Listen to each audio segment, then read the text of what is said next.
Welcome to Actual Factual Magic. Today we're going to talk about Zack Snyder's cut of the Justice League. Welcome to another episode of Movie Reviews on Actual Factual Magic. For today, we are taking a look at the Zack Snyder cut of the Justice League movie.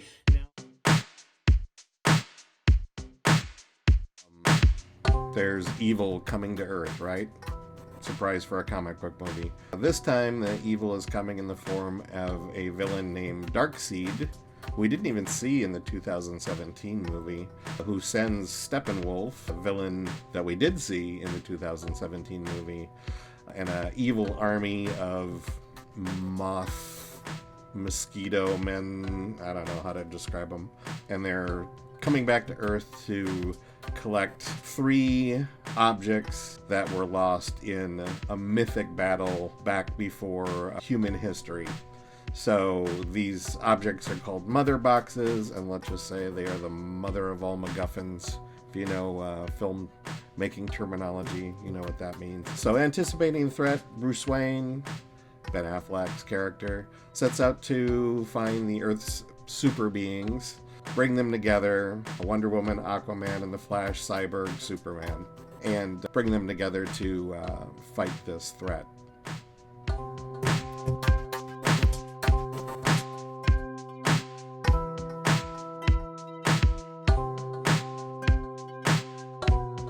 Now, for anybody who's looked at any of the DC Universe movies in the past few years, you had Wonder Woman as this wonderful, stellar breakout hit, and then everything kind of goes to pot, and it's just an awful mix of good and bad that happens in the various movies. There are some highlighted moments, and then a lot of things that are just okay. You've got Batman v Superman, which again comes out with an extended cut that fixes a lot of the problems in the original movie, and there's a lot of good and bad that exist in there. Justice League came out, and we know the story. Zack Snyder was originally the director. He was forced to leave the project. Joss Whedon, who's directed a lot of the Marvel stuff, came in and put his usual bent on it, and the movie as a result has a bit of this disjointed feeling and doesn't really flow together very well.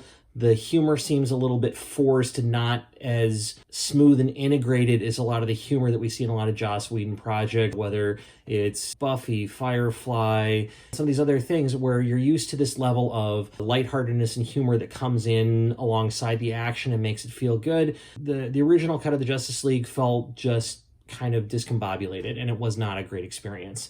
So now Zack Snyder releases his definitive cut of the movie, which is 4 hours and 2 minutes, and contains kind of backstory for an introduction for Cyborg. It contains a bigger hint of an origins for the Flash and where like a Flash origin movie could go. It eliminates some of this forced humor, and in my opinion, it adds a greater degree of emotionality throughout the movie. It doesn't feel forced. It feels a lot more genuine. The emotion seems heightened and better. It's just as a whole a better movie. And that, I have to say, I am not a huge fan of Cavill as Superman. He's too dark and brooding to me. Superman is a bit lighter, more jovial of a character. I mean, certainly anybody who's gone through his level of tragedy is always going to have some emotional response. It's going to be there, losing his father and things like that. But he's so dark and brooding. To me, it kind of ruins the character. But this movie, I think, keeps that to a minimum. Some of the subplots that existed in the original cut are brought back and actually fleshed out. The story makes more sense. The arch villain changes from the original movie to being the more sub character. Steppenwolf is not the big bad. He's the big bad is his boss's boss, basically. And you end up with a very different feel to the movie. It feels more raw. It feels honestly better. I hesitate to say that I love the movie because I don't think I would go that far, but it is certainly a better cut and a better story that is told by this cut of the movie. And for that reason, I will have to give it 3 stars out of 5 or 3 film reels out of 5, because it is something that's enjoyable. It is worth it if you have 4 hours to kill on a movie. One of the biggest things that changes is the aspect ratio. It went from letterbox to 4:3. To me, that hints at the idea that this originally was supposed to be an IMAX movie, which of course would be a square 70mm film. And I think all of that really ties into the original vision of it. Of course, Zack Snyder too has his typical adjustment to color. It's a lot more muted colors that are in here, which it feels better. The feel of the film is better, and definitely fun. I would love to have seen this on a bigger screen, and I say, with love, that I would have loved to have seen this if this had been a true IMAX on a real film IMAX screen. I know everything's digital now, and that takes away some of the good feeling of it, but still, that larger size, that larger impact, I think this would have been one of those movies that would have been incredible to see in that format, just for the spectacle of the movie itself. I think the spectacle is fantastic.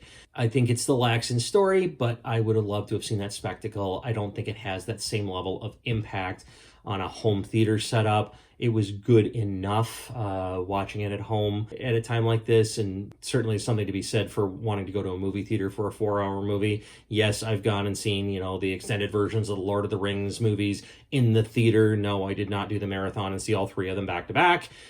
But it's a lot to go sit through a 4-hour movie, regardless of your experience. But I think for a movie like this, some of the levels of detail and attention to detail that there was throughout this movie, I think really would have played out better. And the spectacle, the battle sequences, which were extended in the Snyder Cut, would have been better and would have been more appreciated in something like a actual movie theater format. So a lot of good certainly in this. It definitely bumps up my rating on this one by at least one reel, if not more, from the original, because the original just feels like such a mess and just doesn't feel it feels like a rushed project, and I suspect a lot of that just has to do with changing director and what you could do with reshoots and edits and everything else.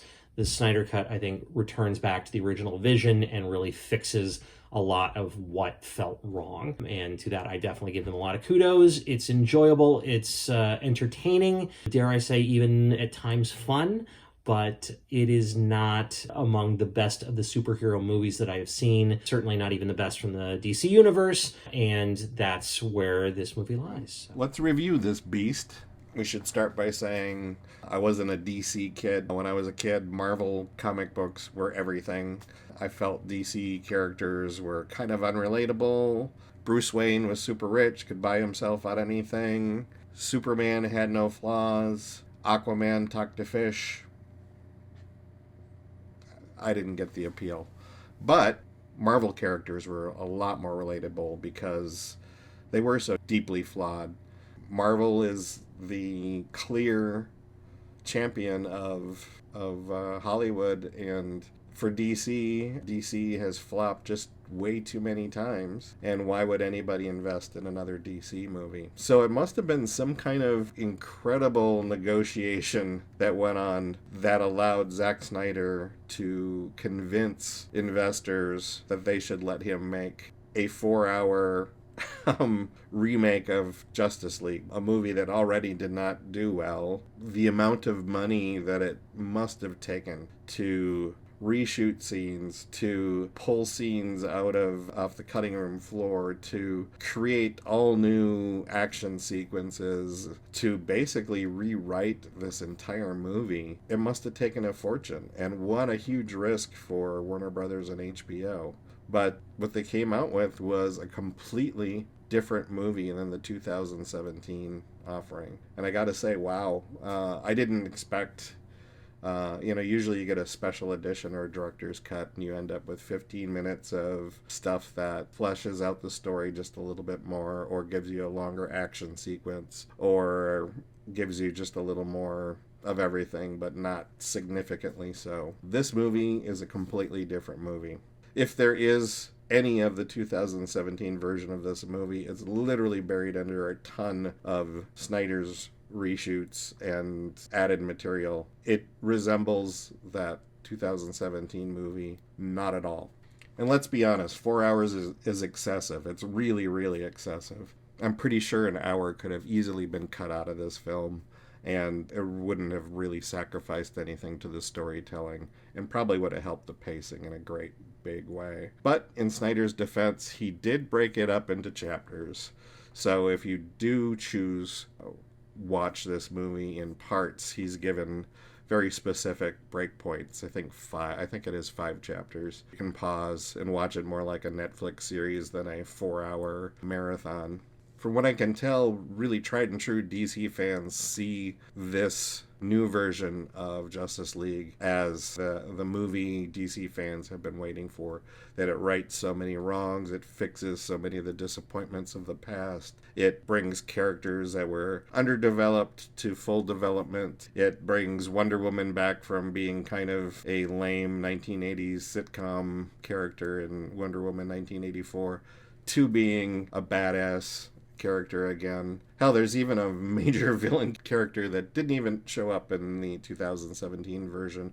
Turns out a character named Darkseid is kind of the Thanos, if you will. I know DC fans are going to hate me for making that reference, of the DC universe. And Darkseid is who directed Steppenwolf to lead an army to come to Earth to reacquire the mother boxes, or as I like to call them, mother of all MacGuffins. It's a lazy writing trope to have 3 mysterious boxes that must be acquired. It's just a plot device to motivate the evil characters to do what they do, and it's a lazy plot device for the superheroes to protect. It's interesting, too, that this cut of the film actually allows you to see a pretty decent development of the Flash character, and to my surprise, spends a lot of time on the Cyborg character and that character's father, which in the 2017 movie, I mean, it was almost a background role, right? In this movie, it's almost the lead. It's almost a more important character than Superman. In fact, in this version, Superman, spoiler alert, doesn't show up until really the end of the movie, the very last hour or two of the 4-hour movie. Unfortunately, they kind of gave that away because there's a reference earlier in the film when they're showing the epic prehistory battle between demigods and the Amazons and these evil characters. There's a mention that there are no Kryptonians on the battlefield, which kind of was an easy nod towards the finale of the movie where Superman shows up and saves the day. That's their weakness. They are powerful, but they're not as powerful as Kryptonians. So the big miss of this movie, and it's no real surprise, is the length of the film, right? 4 hours, it's just too long. And it's not because it's a long movie. I mean, I survived the last Lord of the Rings movie, and that movie had an hour of saying goodbye in it. So long movies don't bother me. But this movie's problem is really in the pace of that 4 hours. The movie tracks kind of like a senior citizen trying to merge into freeway traffic. Action scenes are great, but getting there is spastic. Stop and go, sometimes an under the speed limit crawl. You just feel like there's a lot of padding in this version. Pretty to look at, but it's a lot of padding. I think ultimately, if you're a DC fan, this movie is going to make you very, very happy. There's a lot of disappointments that this movie addresses and overwrites that were kind of left over from the 2017 version. So, in a lot of ways, it fixes a lot of problems. It rights a lot of wrongs. If you're a Marvel fan, you're grateful to have a really nice heaping helping of pretty good superhero stuff to look at. I think we've all been starving for good motion pictures during the pandemic. And aside from WandaVision, which is great long-form storytelling, this too is really good long storytelling. If you're indifferent about superhero movies, this is going to be a lot like a vegetarian coming to one of my family's Thanksgiving celebrations. There's just very little here for you. There's not a lot of veggies and a whole lot of meat. So me as a Marvel fan, I enjoyed having yet another long form story being told. I love that Disney Plus and now DC we're starting to see a different kind of story being told as comic book fans. We're starting to let characters simmer a bit and develop, and using streaming services as a way for us to really get to know these characters. Falcon and the Winter Soldier is another good example. I'm sure that's going to be great. WandaVision was fantastic. And this is just another one of those. It's long-form storytelling. It's just that this could have been probably a really, really good 2.5-hour movie. Maybe a 3-hour movie. I'll give it 3.5 reels. It's good. It's not great, but it's better than just good, too. So there's a lot here to like. There's a whole lot here. Most of it you can like. My review is almost as long as the movie itself, wasn't it? Well, thanks for joining us for another episode of Actual Factual Magic. We're on an endless quest to find good entertainment and share it with you. If you enjoy talking about the movies, talk about them here. If you'd like to learn more about the Walt Disney World theme park, there it is, go to Actual Factual Magic, the simplified guide to Walt Disney World on Amazon. A new edition is coming out soon. If you are a fan of really cool t-shirts, also go to go to nerdinat-shirt.com. And thanks for watching. Hope you come back.